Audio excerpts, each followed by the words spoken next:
Breaking news from WRAL. Coverage you can count on.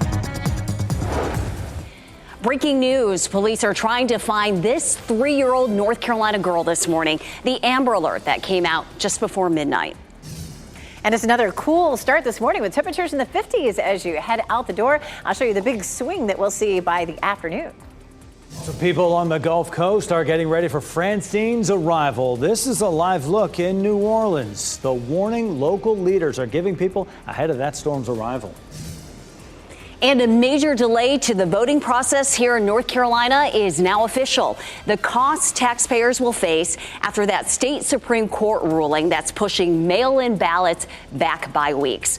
All those ballots have to be reprinted without RFK Jr.'s name. Another twist to this unprecedented presidential election. We'll get you up to speed on what you need to know. Good morning. I'm Renee Chu. And I'm Jeff Hogan. Yeah, without delay, like those ballots will take a couple of weeks, but we'll get you right to Elizabeth Gardner in the WRAL Severe Weather Center right now. The chill in the air, once again, we can get used to this. We can, yeah, comfortable out there, temperatures in the 50s, but I was comfortable in just a light sweater walking in the door this morning. We're taking a look across downtown Raleigh. Almost you can see a little hint of daylight. We've got the camera pointed off toward the east, so we'll start to see that sun lighting things up here probably in the next 15 minutes. 56 is our temperature, our dew point's 54, so that feels very comfortable, cool, a little below normal actually for this time of year. 53 Southern Pines, 57 Fayetteville, 56 in Durham, and 52 in South Hill. So pretty uniform in the 50s as you're headed out the door. A warm afternoon, though. We're going to go from 50s to 80s this afternoon with lots of sunshine and the potential for a little bit of smoke in the atmosphere, mainly up above us. So we're not worried about air quality necessarily, but you may notice a bit of that haze.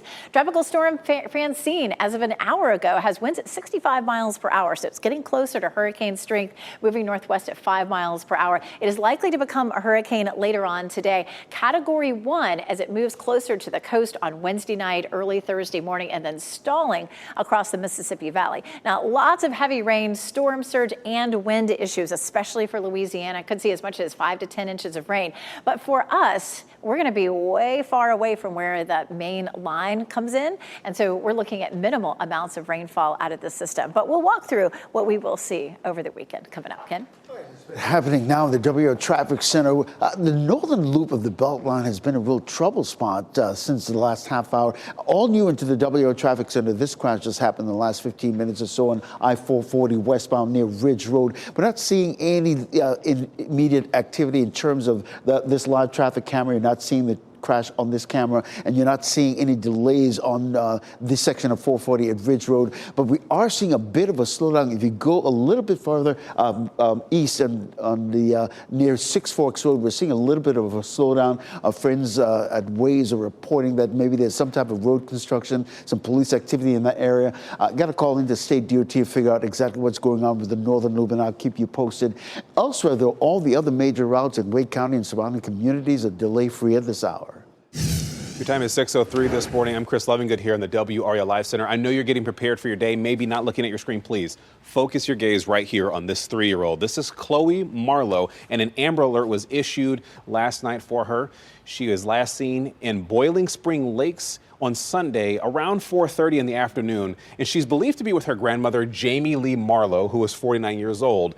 Again, they were seen leaving South Shore Drive there in Boiling Spring Lakes on Sunday around 4:30, and they're last spotted in a red Kia Sportage with the NC tag number PMN9366. You may be wondering, what does a Kia Sportage look like? We have it right here on the screen just in case, so you have a good look at that. And just by chance you want to share this article online, we do have all this information on WRAL.com. Just one last look for this morning. 3-year-old Chloe Marlowe. Investigators ask you to call 911 if you know where she is. Tonight, Vice President Kamala Harris and former President Donald Trump will face off in their first debate, maybe their only one. It's in Philadelphia. According to several sources, Harris has been participating in mock debates in preparation. Former President Trump is preparing by having meetings with advisors and getting foreign policy coaching from allies. You can watch our coverage of tonight's debate right here on WRAL beginning at 8 o'clock. Here are a few things to know about tonight's debate. It will be 90 minutes long. There will be no audience.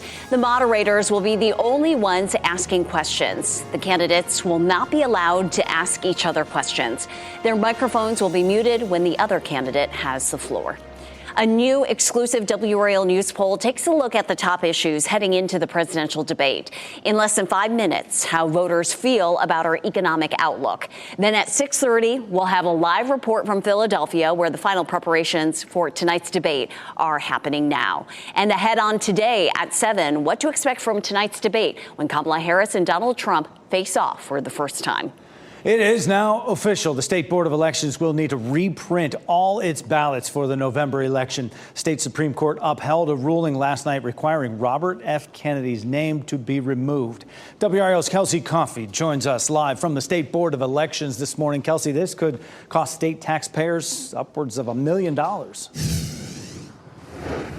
Jeff, it sure could. Your mail-in ballot was supposed to be mailed out on Friday. Now, after a series of court rulings, the State Board of Elections here is going to be forced to reprint all of those ballots. Your mail-in ballot could be delayed for weeks. This after the state Supreme Court upheld a lower court's ruling last night. They decided all mail-in ballots should be reprinted without Robert F. Kennedy Jr.'s name on it, costing up to $1 million taxpayer dollars. A trial court judge ruled against reprinting ballots on Thursday. It was then sent to the Court of Appeals the next day. That court ruled that the ballots should be reprinted. Last night's Supreme Court decision upholds that. The Supreme Court says any missed deadlines and extra spending are worth it to ensure no voter confusion. Right now, we're working to find out that exact timeline for when you could receive your ballot in the mail. Kelsey Coffey, WRAL News, live in Raleigh. Today, Wake County parents can learn more about plans to move thousands of students to new schools in the fall. WRAL's Laura Levine joins us live from Apex. And Laura, school leaders say this is all about alleviating overcrowding at certain schools. Absolutely. Good morning, Renee. And construction is currently underway here for the Felton Grove High School. The new high school will accommodate more than 2,200 students. It's one of four new schools opening in southern Wake County next year. So today, the first of 4 information sessions will kick off. Parents and families will get to learn more about the reassignment plans for the 3 elementary and 1 high school. The school board recently shared the first draft of next year's enrollment plan. It involves shuffling students from 22 elementary schools, 12 middle schools, and 6 high schools. They say it addresses overcrowding and shortens some bus routes. Wake County Schools also has an online forum where parents can share some of their feedback about all of these changes. It is a lot, so that's why these information sessions have been scheduled. The first, again, today for Felton Grove High School will take place from 6 to 7:30. Laura Levine, WRAL News, we're live in Apex. Well, we're going to get some more information this morning about a report of an armed robbery at a shopping center in Raleigh. This happened last night at the Dollar Tree on Western Boulevard near Buck Jones Road. About 8 Raleigh police cruisers were there when the WRAL breaking news tracker arrived about 10:30. At least 1 ambulance was also outside that store. We've made calls to Raleigh police to find out what happened and whether anyone was hurt. Today, we will get an update about what Raleigh leaders plan to do with the old DMV headquarters on New Bern Avenue. The city asked hundreds of residents for feedback on what to do with the historic site. It plans to demolish the old DMV buildings late this year or early next year. City Council will give an update on the project, including next steps at its work session this afternoon. They will also have an update on Duplex Village and Zach's Grocery. All 3 projects are intended to support the city's bus rapid transit investment on New Bern. People along the Gulf Coast are preparing for the arrival of Francine. This is a live look in New Orleans, the Superdome there, not far from the French Quarter. The storm is expected to make landfall tomorrow in Louisiana, up the coast from New Orleans. It could be a Category 2 hurricane by that time when it happens. The Gulf Coast could experience dangerous storm surge and flooding when that storm arrives. Louisiana's governor is warning power outages may be widespread, so he's urging people to listen to evacuation orders if and when they are issued. As we head into the presidential debate, our exclusive WRAL News poll shows North Carolinians are more optimistic than pessimistic about the economy. Michelle McConaughey joins us now to explain why this could be good news for Democrats. Yeah, North Carolinians are more optimistic. 900 people took the survey, which was done by Survey USA. 45% of all NC adults say they're optimistic. 33% say they're pessimistic, and 22% say they're not sure. The new economic numbers come on the heels of a WRAL News poll yesterday that showed the presidential race more or less tied, but with a slight edge to Harris. This is a potential sign of good political news for Harris. She has largely been tied to President Biden's record on the economy. But Republicans, they have hammered Biden over rising inflation during his presidency, and political observers have questioned whether Harris would inherit that reputation. We'll release results for the governor's race. That's starting at 4 p.m. here on WRAL. We're 10 after 6 right now on your Tuesday. Body cam footage reveals the moments a Warrenton police officer used a taser on an unarmed man. Why that man's attorneys say it was an unjust use of force, while the officer says he had to take action. And a video game is giving us a hint to the new name of PNC Arena, what the trailer for NHL 25 shows as the new name for the home of the Carolina Hurricanes. And we have more beautiful weather in our forecast for the next several days, but turning a little bit wetter for the weekend. I'll show you how that rain could be related to Tropical Storm Francine coming up. As you get into your car, tune to WRAL News Plus on your radio. In Raleigh on 99.3 FM. In Durham, 96.5 FM. And everywhere on 101.5 HD3.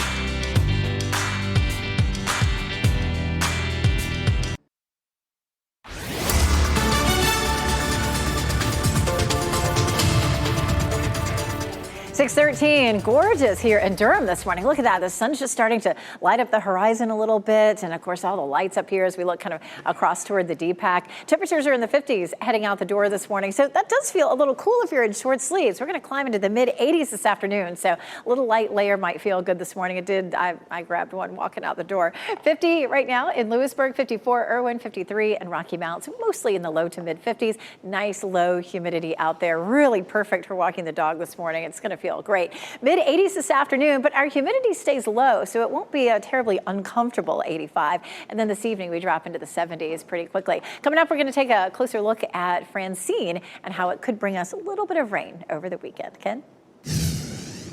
All right, Elizabeth, some good news to report here in the W area traffic center. You remember at the top of the broadcast, I told you the northern loop, we're seeing a bit of a slowdown there because of some type of road construction, possibly some police activity as well. It's beginning to clear up just a little bit. We're not seeing any issues with this crash on I-440 near Ridge Road. As we can take a live look at I-440 and Ridge Road now, you can see traffic is actually flowing nicely in both directions. But of course, we'll continue to monitor this, Jeff, and have another update in about 10 minutes. Thanks for that, Ken. We have some newly released body cam video that's giving us a look this morning at the moments a Warrenton police officer used a taser on a man and what the man's attorneys say was an unjust use of force. Put your hands behind your back. Do it. Put your hands behind your back. Put your hands behind your back. Put your hands... This is one of two body cam videos released by attorneys representing Dwayne Hicks. The first shows Officer Mark Oakley stopping Hicks for a traffic violation and then telling him he's free to go. The second shows Oakley stopping Hicks a second time and telling him to remain in the car. Hicks does not comply. Oakley then tells him repeatedly to put his hands behind his back, which Hicks also does not do. Oakley then uses the taser twice on Hicks. Oakley is accused of using his taser and pepper spray in at least 5 other cases on people who were not resisting arrest. This is video of one of those incidents that was shared with WRAL.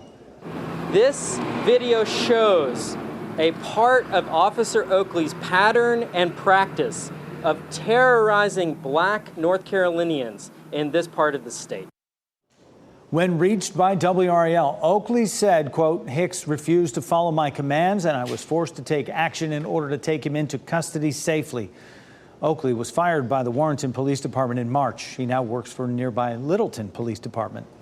A bill to fully fund private school vouchers is one step closer to being approved. The State House will vote on the bill tomorrow after it passed in the Senate. The so-called Opportunity Scholarships provide up to $7,500 for families to send their kids to private school. It amounts to more than $250 million in public money. 50,000 families have been on a wait list for these scholarships. Republicans support the measure, while Democrats believe the large price tag takes away from public school investment. Durham workers are making progress testing lead at 5 parks. They are in the process of removing mulch, gravel, and liners from playgrounds and sampling that soil. Soil testing at East End and Walltown Park is complete. Right now, they're working on Lyon Park. The next 2 will be Northgate and East Durham Park. City officials tell us they had to change the schedule due to weather and wet soil conditions. PNC Arena will soon no longer be the name of the home of the Carolina Hurricanes and Wolfpack men's basketball. Crews began taking down signage outside the arena yesterday. No word on what the arena will be called in the future. But a trailer video for EA Sports NHL 2025 game offers a hint. It shows a brief glimpse of the Canes playing at home. And center ice says Lenovo Center. A meeting to approve a new naming rights contract will happen Thursday. I remember when it was called RBC Center. Well, people living in Raleigh will get a chance to meet some of the police officers in their area tonight. RPD is hosting a National Night Out event tonight. It was rescheduled because of Tropical Storm Debbie. Tonight's event will be held at North Hills from 5:30 to 7:30. Now it's turning our attention to tropical update here for Francine. Elizabeth Gardner in the WRAL Severe Weather Center. First thing is in the Gulf right now. Yes, right now it is a category. It is a tropical storm, likely to become a Category 1 storm a little bit later on today. Looking at the biggest impacts along the Gulf Coast, especially in Louisiana. For us, we'll see some rain locally, but it's likely to be less than an inch. The track of the storm is up the Mississippi Valley, so it doesn't come close to our area. It's about 400 miles south of Cameron, Louisiana right now, moving very slowly northwest at 5, but the winds are at 65 miles per hour, so it is close to hurricane strength and likely to become a Category 1 storm a little later on. Earlier this morning at the 5 o'clock in the earlier advisory and last night, it was forecast to become Category 2, and now it's dropped back a little bit, but still will intensify pretty rapidly, easily with 90-plus mile per hour winds as it makes landfall tomorrow night along the Gulf Coast there near Louisiana. You can follow the path up the Mississippi Valley. It dissipates and stalls there well to the west along the upper Mississippi Valley, producing some rain there. But the heaviest amounts of rain will be, of course, along the Gulf Coast. The purple area, hurricane warning, as it is likely to make landfall as a Category 1 storm. So it is going to be a wind issue. There's going to be some wind damage. Storm surge may be the greatest issue, though. The red shaded area here along the Louisiana coastline, 9-foot storm surge. Over closer to New Orleans, it's 3 feet. So there'll definitely be some impacts there. This is a fairly rural part of Louisiana there along that Gulf Coast, but still lots of damage, lots of parishes there that are going to be really heavily affected by that storm surge. Rainfall also, flooding, looking at as much as 5 to 10 inches of rain along the coast, and that may spread all the way up through parts of Mississippi and Alabama. But then the storm continues up the Mississippi Valley, and for us, it just doesn't look like it's going to be a big rain event. You can see the red shaded area here. That's where the most likely flooding will happen, and then up the Mississippi Valley, and you can see the storm system here. This high pressure system is actually going to help to protect us. That high will act as a blocker and help to funnel that storm back to our west instead of over our area. And you can see that happen. We'll watch here on Futurecast. You can see the storm coming in, making landfall early Wednesday or late Wednesday into early Thursday morning, and then just a few rain bands headed our way. As it stalls out to the west, it'll continue to send some rain, but it's likely to be really light. Next 5 days, including the weekend, are really, maybe 1/10 to 1/4 of an inch at the most. We also have 2 other systems that we're watching, one at 40% and another 70% chance of developing way out there in the Atlantic. Our weather looks really pretty for the next few days. Mid-80s today and tomorrow. Thursday and Friday, we cloud up a bit, and then we just have a 30% chance of rain on Saturday and Sunday. So, Ken, this is not going to be a washout, which is good news for anybody who has some outdoor plans for the weekend. Absolutely. We always look forward to the weekends. Thanks, Elizabeth. I'm sure you're looking forward to getting out for your morning commute this morning. You know, that northern loop and the slowdown that we've been telling you about, it's completely dissipated right now. There was a crash there on I-440 and Ridge Road. That's been cleared as well. Here's a live look at I-440 and Ridge Road this morning. You can see traffic is flowing nicely in both directions. Elsewhere around Wake County and surrounding communities, all the major routes are delay-free this morning. If you're listening to us on the radio, we do appreciate that. Of course, you can do so anywhere at 101.5 HD3. You also have a couple of other options at 99.3 FM in Raleigh and 96.5 FM in Durham. Police are seeking your help finding a missing 3-year-old girl, what we know about Chloe Marlowe, and the last place she was spotted. Plus, downtown Raleigh is changing, and some people are concerned about it. Why some say moving Red Hat Amphitheater could hurt affordable housing and limit downtown accessibility.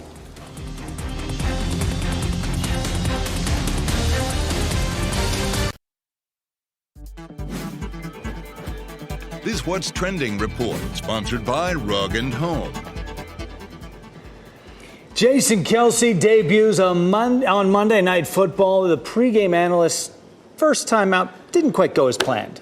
You could say that. Ken Smith here now with What's Trending. Ken. Yeah, talk about a football version of a wardrobe malfunction that actually didn't even happen. Kelce says he forgot his travel bag that had his suit in it when he left home for the game. He said he had to buy a new shirt on short notice, and as you can see, it's a bit of a tight fit. His brother Travis joked he's surprised Jason didn't just go shirtless.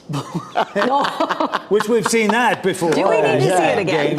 Yeah. But yeah, I kind of thought that was an interesting. Yeah, look at it. Oh, yeah, it's that's pushing the limits of the button power there. He did say he lost a little weight in the belly since he stopped playing, but he was struggling in the chest region. That's so fun. And when I watched this pregame show, I thought, why isn't he in a suit? Right. Now we know. That was an interesting choice. Yeah. All right. Well, how about this? We're getting closer to learning who the cast of the next Harry Potter will be. A casting call is out for kids in the UK and Ireland to be the next stars. It also gives a hint for when filming for the Max series will begin. It says the kids must be between the ages of 9 and 11 next April. So next April is 7 months from now, and that's how long it took to find Daniel Radcliffe for the original title role back in 2000. He was 11 years old at the time. Hard to imagine someone else playing Harry Potter, but they got to find him because Daniel Radcliffe's a little old now for Harry Potter. But if they could only strike that luck once again, that'd be phenomenal. Yeah. It's a new generation, too. It certainly worked out for him and his co-stars. Nominations for the 10th annual WRAL Voters' Choice Awards are now open. Celebrate your local faves by nominating them on WRAL.com/VCAs through October 9th. The top 5 in more than 140 categories will be named finalists and go on to the voting round in November. Visit WRAL.com/VCAs to submit your nominations now. An Amber Alert is in place this morning in North Carolina. The 3-year-old girl you see right there, who police want you to be on the lookout for this morning. And high pressure has brought us some beautiful weather the last several days. That will continue for much of the week, but we're watching Francine that will move northward and spread some rain into our area over the weekend. I'll show you how much we could see.